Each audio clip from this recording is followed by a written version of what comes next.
हरदम मन में राम की भक्ति, वज्र देह आधार सी शक्ति।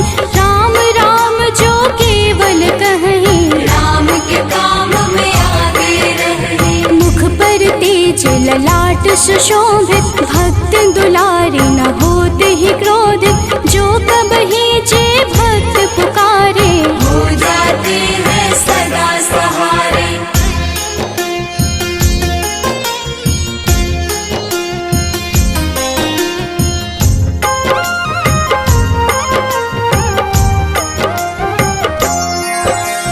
अंजनी पुत्र महाबलदाई, संतन के वो सदा सहाय।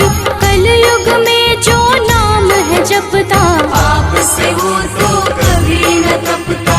अलौकिक मन ध्यान जो लावे, नासे रोग दुख पास न आवे। रामचंद्र जी तिन्ह बड़ाई, तुम मम प्रिय भरत सम भाई।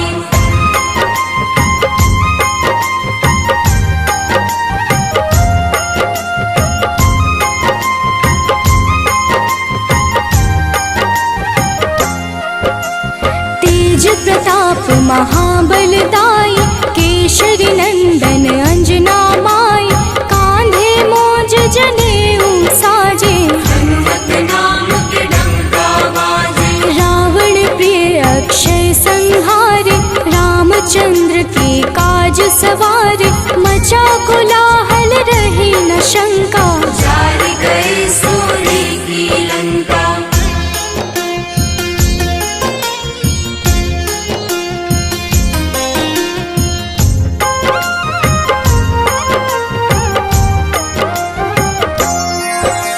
सुरसालंकिनी करके दुर्मुख, देख ही सामने काल को सन्मुख। अहि रावण की भुजा उखाड़े, सब गुण संपन्न राम दुलारे।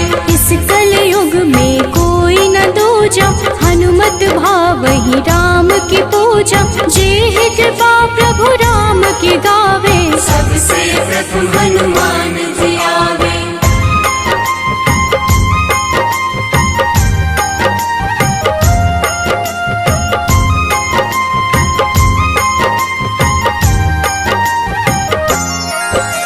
सूक्ष्म रूप धरि घुमई चराचर, भक्तों पर वो अपनी कृपा कर।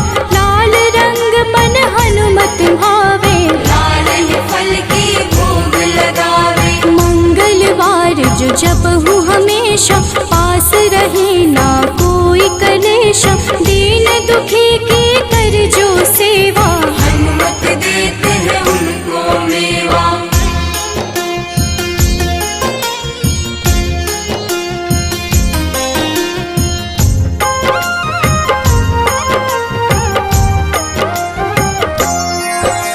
मन क्रम वचन ध्यान जो लावे, मंगल सिंदूर लेप लगावे।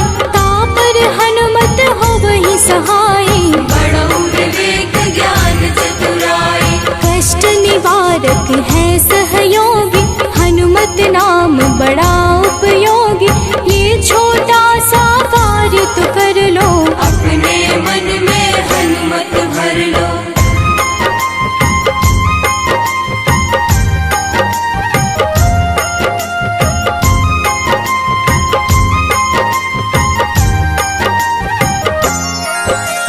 भूत पिशाच नाव कलेशा, जो नित हनुमत जपहि हमेशा। हनुमत ताके भाग्य सवारे, बन जाए हनुमान के प्यारे। अचरज जान के अचरज कर लो, मन में हनुमत की माला भर लो। बन जाएंगे तेरे संगी, सब गुण आगर है बजरंगी।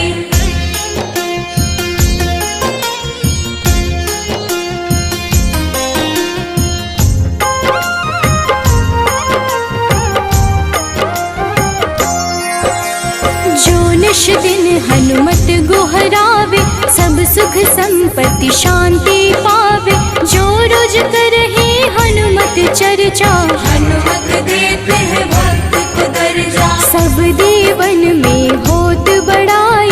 लांघे समुद्र सौ योजन खाए, रुद्र रज्जु के अंश में आए। महावीर जी नाम कहाए।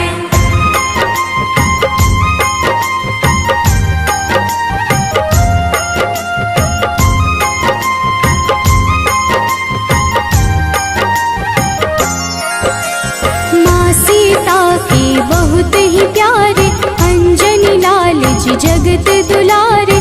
तेरी जीत सदा ही तय हो, तीनों लोक में तेरी जय हो। हरदम मन में राम की भक्ति, वज्र देह आथाह सी शक्ति। राम राम जो केवल कहीं, राम के काम में आगे रहे।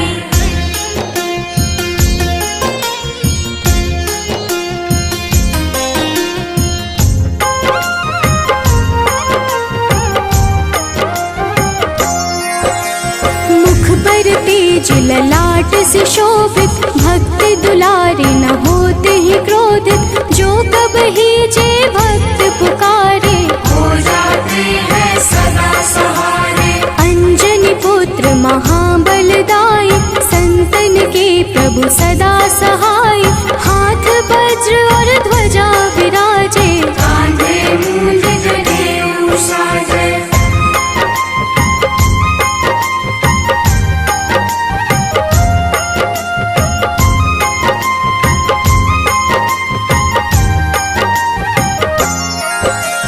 अंतिम बात में करहूँ बड़ाई, जपहूँ जे हनुमत मन शुद्ध लाई। शिव हरि फौजी करही ये चर्चा, हनुमत जाप में लगे न खर्चा। बाल समय प्रभु कीन्ही जो लीला, बड़ी विनती पर सूर्य उगीला। अंजनी पुत्र बड़ा ही नटखट, निगल गए थे सूर्य को झटपट।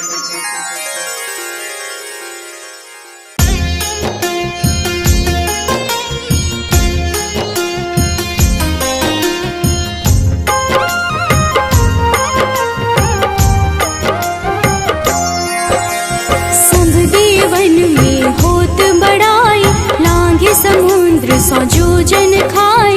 रुद्र रज्जु श्री अंश के आए, महावीर जी नाम कहाए। माँ सीता के बहुत ही प्यारे, अंजनी लाल जी जगत दुलारे। तेरी जीत सदा ही तब हो, तीनों लोक में तेरी जय हो।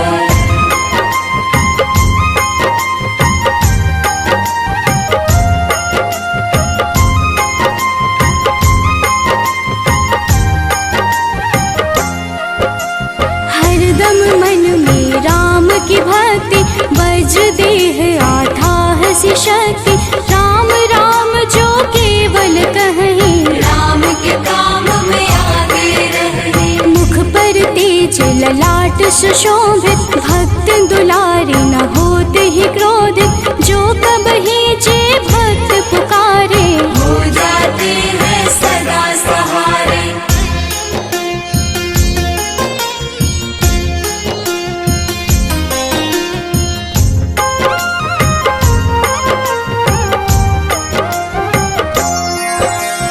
अंजनी पुत्र महाबलदाई, संतन के वो सदा सहाय। कलयुग में जो नाम है जपता, पाप से वो तो कभी न तपता।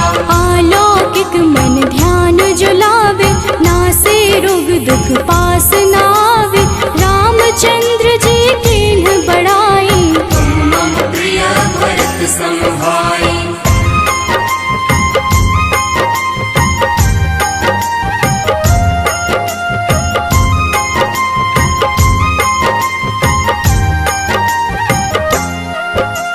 तेज प्रताप महाबलदाई, केशरी नंदन अंजना माई। कांधे मोज जनेऊ साजे, हनुमत नाम के डंका बाजे। रावण प्रिय अक्षय संहारे, रामचंद्र के काज सवारे। मचा कोलाहल रही न शंका, जारी गए सूर्य की लंका।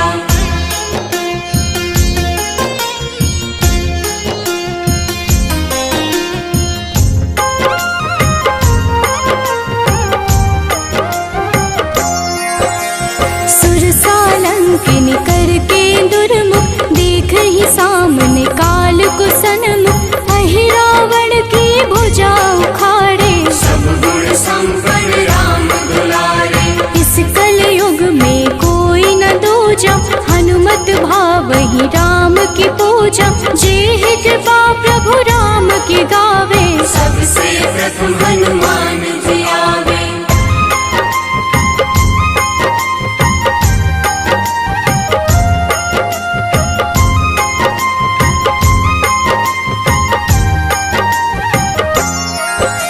सूक्ष्म रूप धरि घुमई चराचर, भक्तों पर वो अपनी कृपा कर। लाल रंग मन हनुमत भावे, लाल ही फल की भोग लगावे। मंगलवार जो जपहु हमेशा, पास रहे ना कोई कलेशा। दीन दुखी की कर जो सेवा, हनुमत देते हैं उनको मेवा।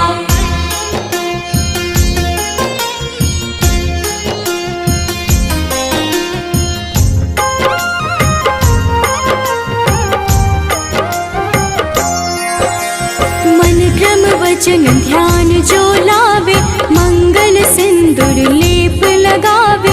तापर हनुमत हो वही सहाय, बड़ो विवेक ज्ञान चतुराई। कष्ट निवारक है सहयोगी, हनुमत नाम बड़ा उपयोगी। ये छोटा सा कार्य तो कर लो, अपने मन में हनुमत भर लो।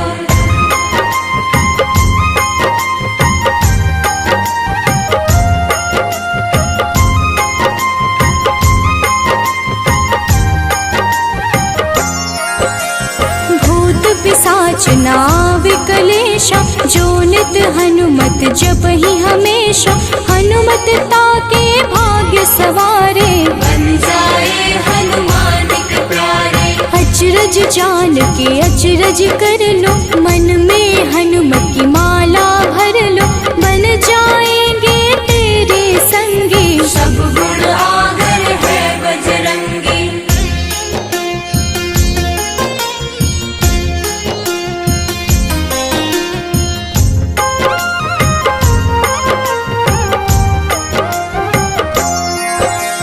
जो निश दिन हनुमत गोहरावे, सब सुख संपत्ति शांति पावे। जो रोज करहे हनुमत चर्चा, हनुमत देते हैं भक्त को दर्जा। सब देवन में होत बड़ाई, लांघे समुद्र सो जो जन खाए। रुद्र रज के अंश में आए, महावीर जी नाम कहाए।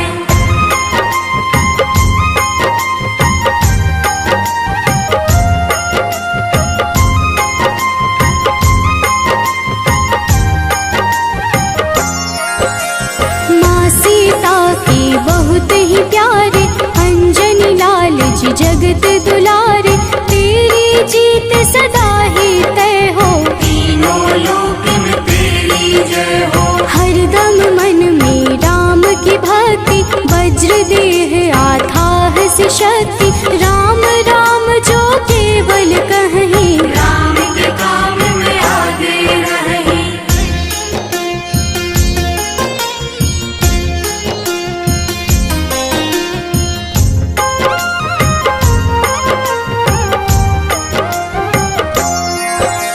मुख पर तेज ललाट से शोभित, भक्त दुलारे न होते ही क्रोधित। जो कब ही जे भक्त पुकारे, हो जाते हैं सदा सहारे।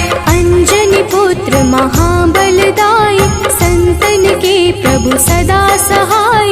हाथ वज्र और ध्वजा विराजे, कांधे मूंज जनेऊ साजे।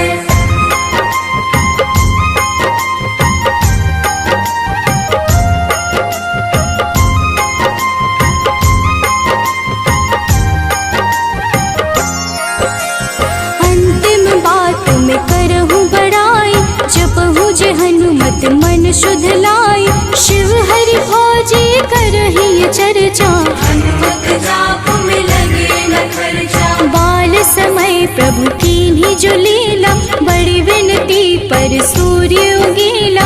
अंजनी पुत्र बड़ा ही नटखट, निगल गए थे सूर्य को झटपट।